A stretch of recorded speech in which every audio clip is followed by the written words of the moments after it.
Hello, good evening students. आप सभी को गणतंत्र दिवस की बहुत-बहुत शुभकामनाएँ। आज मैं आई हूँ आप लोगों के लिए यूजीसी की एक नई कुछ पहल को समझाने के क्या अब यूजीसी के अंदर ऐसा घोटाला चल रहा है, अब क्या ऐसा कुछ करने वाला है जिससे हम लोगों को फिर से इफ़ेक्ट पड़ने वाला है और जिसके कॉन्सिक्वेंसेज़ हम भुगत सकते हैं। तो एक बार तो टाइटल पढ़ के आप लोग भी सकते में ज़रूर आ गए होंगे कि अभी तो कुछ दिन पहले यूजीसी की गाइडलाइन आई थी, अब ये फिर से क्या नया बवाल चल रहा है।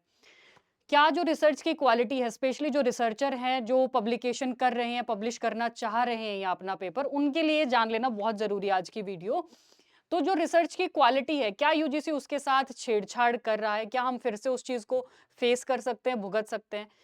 यूजीसी केयर लिस्ट अभी मैं समझाऊंगी कि क्या होता है, क्या उसका खात्मा होने वाला है या प्रीडेटरी जर्नल्स, एक तरीके से अगर सीधी आम भाषा में मैं बोलूं तो फेक जर्नल्स, क्या उनकी संख्या फिर से बढ़ जाएगी? तो ये सारा मैं आप लोगों को समझा देती हूँ यहाँ पे। ये क्या बवाल है, कैसे शुरू हुआ? ये शुरू हुआ है इस न्यूज के साथ में। जी हाँ, ये है एक आपकी ऑनलाइन न्यूज आई है, द टेलीग्राफ ऑनलाइन करके। उन्होंने क्या लिखा हुआ है, alarm as UGC scraps general list. तो यूजीसी केयर लिस्ट होती है आपकी एक, जहां पे ऑथेंटिकेटेड जर्नल्स की लिस्ट होती है। अभी वो मैं समझाऊंगी थोड़ा सा आगे। तो उसको खत्म करने की बात चल रही है यूजीसी के अंदर, और उससे क्या फर्क पड़ने वाला है हमारे ऊपर, देखते हैं। Has decided UGC has decided to discontinue its standard list of publication, that is UGC care list. उसको डिसकंटिन्यू करने की कोशिश या बात यूजीसी के अंदर चल रही है। एक इसके अलावा नॉलेज स्टीज करके, ये भी एक ऑनलाइन वेबसाइट है, इस पे भी सेम ही न्यूज है। विल द ये जनवरी आई है, जनवरी 2020 को, वो आई है जनवरी 24 को। Will the UGC care list disappear, concerns over the future of research standard in India. क्या यूजीसी केयर लिस्ट है, क्या वो खत्म हो जाएगी? और खत्म हो जाएगी तो हमारे ऊपर क्या उसका फर्क पड़ सकता है? क्यों यूजीसी ने वो लिस्ट जो है वो पर्टिकुलर शुरू की थी?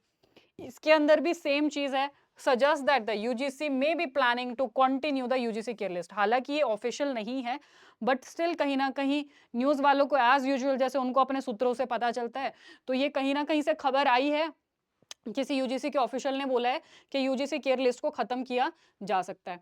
अब मैं बता देती हूँ कि यूजीसी केयर लिस्ट होती क्या है। जैसे अभी थोड़े दिन पहले यूजीसी की गाइडलाइंस आई थी, सब लोगों ने बहुत खबर में रहा है कि भैया नेट रहेगा नहीं रहेगा, पीएचडी कितनी जरूरी है, क्या जरूरी है, ये सब पूरा डिस्कोर्स चला है। ऐसे ही इससे पहले जो यूजीसी की गाइडलाइंस आई थी वो आई थी 2018 के अंदर, 28 नवंबर 2018।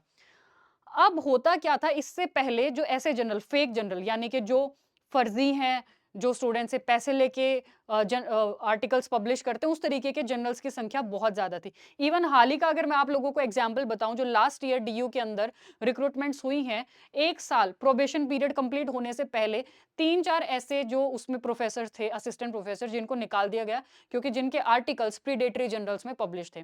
वो क्यों होता है? कई बार होता है लैक ऑफ इग्नोरेंस की वजह से, क्योंकि हम रिसर्च में नए नए होते हैं, हम लोगों को पता नहीं होता है कि कौन सा जर्नल ऑथेंटिकेटेड है, कौन सा जर्नल ऑथेंटिकेटेड नहीं है। तो हम ऑनलाइन सर्च करते हैं और हम लोग जो है वो मार्क्स लेने के चक्कर में पब्लिश करा देते हैं।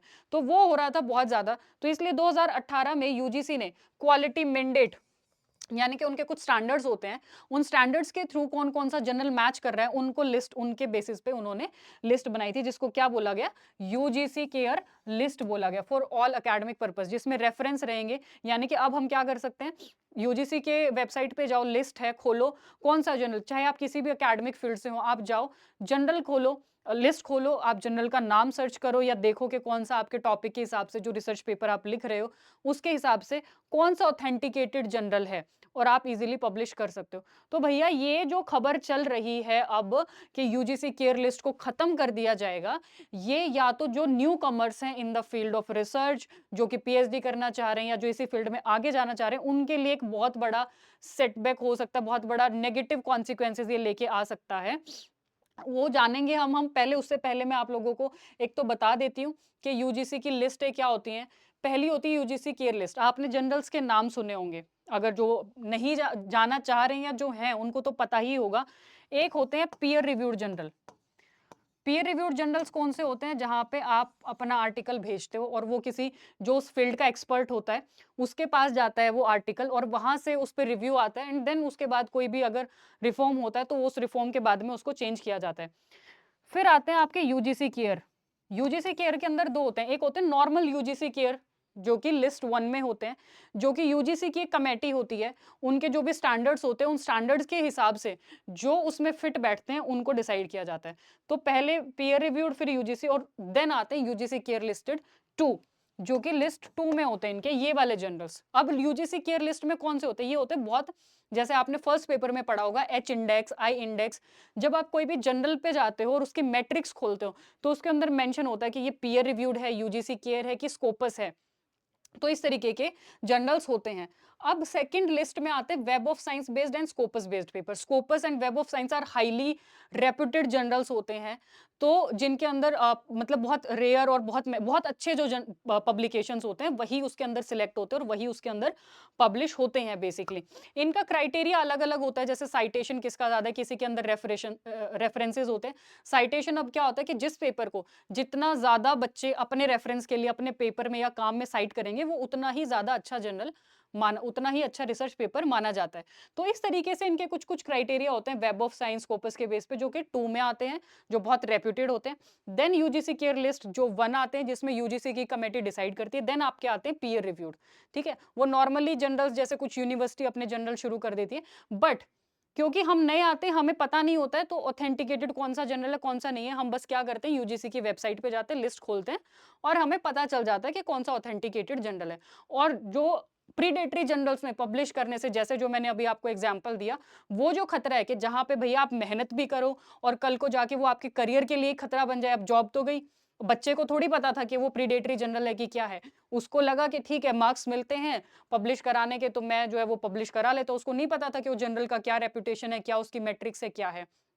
अब इस लिस्ट को यूजीसी ने जब भैया 2018 में तो शुरू किया था, अब समझ में नहीं आता ऐसी कौन सी आफत आन पड़ी है एकदम से कि इस यूजीसी केयर लिस्ट को खत्म करने की जरूरत पड़ रही है।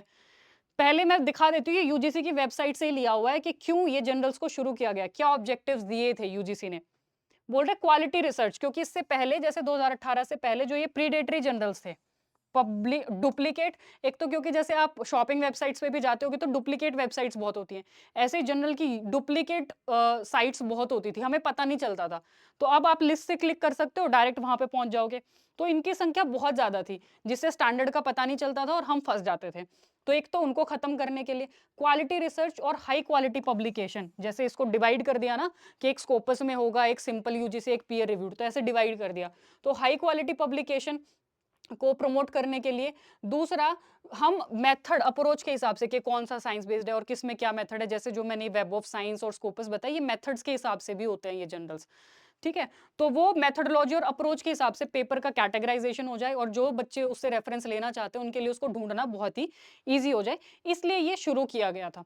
अब अगर ये खत्म हो जाता है, यूजीसी केयर लिस्ट अगर खत्म हो जाती है, तो इसका क्या इफेक्ट हमारे ऊपर पड़ सकता है? इसके 2 इफेक्ट हो सकते हैं। सबसे पहला, जो 2018 से पहले जो यूजीसी ने बोला था कि प्रीडेटरी जर्नल्स बहुत बढ़ गए हैं, फेक जर्नल्स, डुप्लीकेट जर्नल्स बहुत बढ़ गए हैं, अगर उनमें कराते हो तो वो आपके एकेडमिक करियर के लिए भी खतरा हो सकता है। तो एक तो उनकी संख्या ज्यादा बढ़ सकती है। दूसरा क्या हो सकता है कि ऑलरेडी जो इंटरनेशनल एकेडमिक मार्केट में जो जर्नल्स है, जिनकी मोनोपोली है, जो बड़े जर्नल्स हैं, उनकी मोनोपोली है और वो उन पे हमारी डिपेंडेंसी ज़्यादा बढ़ जाएगी और जो हम एक ऑल्टरनेट इंडियन नॉलेज सिस्टम को एस्टेब्लिश करने की कोशिश कर रहे हैं वो खत्म हो जाएगा, क्योंकि यहाँ पे तो जो पूरा एक सिंडिकेट चल रहा था वो प्रमोट हो जाएगा। एकेडमिक में भी सिंडिकेट होता है तो वो जो है उस चीज़ से ज़्यादा बढ़ जाएगा। तो ये तो थी जी मेरा मोटिव कि आप लोगों को पता चले कि इन केस जो भी अभी अगर ये खबरें आ रही हैं, अगर ये खबरें सच हैं, तो इसका क्या फ़र्क हम लोगों पे पड़ सकता है। और एक आप लोगों को अवेयर करने के लिए कि अगर आप किसी भी जर्नल में अपना पब्लिकेशन पब्लिश कराते हैं तो ध्यान से उसकी पूरी तहकीकात करके, पूछ के, जो आपके टीचर्स हैं, प्रोफेसर्स हैं, उनसे अच्छे से पूछ के तब जो है वो किसी जर्नल के लिए जाएं और उसमें पब्लिश करें। And yes, as we all know, today is Republic Day. तो हम आपसे पीछे कैसे रह सकते हैं, आपका साथ कैसे छोड़ सकते हैं?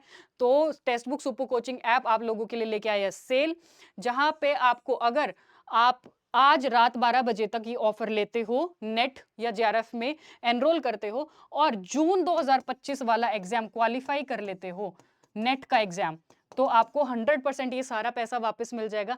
एंड इन एनी केस आप जेआरएफ क्वालिफाई कर लेते हो तो भैया सोने पे सुहागा, तब आपको 76,000 का कैश प्राइज मिलेगा जेआरएफ क्वालिफाई करने के बाद में, प्लस 6 मंथ्स की एक्स्ट्रा वैलिडिटी भी आपको मिल रही है इसी ऑफर में।